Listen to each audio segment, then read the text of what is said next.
વહિયાલ ગામે એક જર્જરિત મકાનની દિવાલ અચાનક ધરાશાયી થઈ ગઈ હતી. નજીકથી પસાર થતી વીજ લાઈન ઉપર પડતા બે વીજ પોલ પણ તૂટી પડ્યા હતા, જેને કારણે પંથકમાં વીજ પુરવઠો ખોરવાઈ ગયો હતો. જોકે વાગરા વીજ કચેરીના વીજ કર્મચારીઓએ સમારકામ કાર્ય હાથ ધર્યું હતું. બનાવને પગલે સદનસીબે કોઈ જાનહાનિ નોંધાવા પામી ન હતી.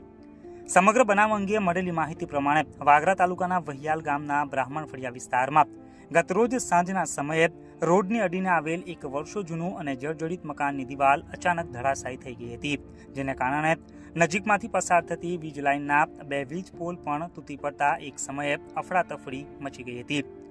વીજ પોલ સહિત વીજ વાયરો પણ જમીન ઉપર તૂટી પડ્યા હતા, જેથી પંથકનો વીજ પુરવઠો પણ ખોરવાઈ ગયો હતો. ઘટના સાંજના સમયે બની હતી. તે સમયે રસ્તા ઉપરથી કોઈ રાહદારી કે વાહન પસાર થતું ન હોવાથી સદનસીબે મોટી દુર્ઘટના થતા અટકી ગઈ હતી. વીજ પુરવઠો ખોરવાઈ જતા આખી રાત કેટલાક વિસ્તારોમાં અંધારપટ છવાયો હતો. ઘટનાની જાણ કરવામાં આવતા આજે સવારે વાગરા વીજ કચેરીના વીજ કર્મીઓએ તાત્કાલિક સમારકામ હાથ ધર્યું હતું અને નવા વીજ પોલ તેમજ વાયરો નાખવાની કામગીરી આરંભી હતી.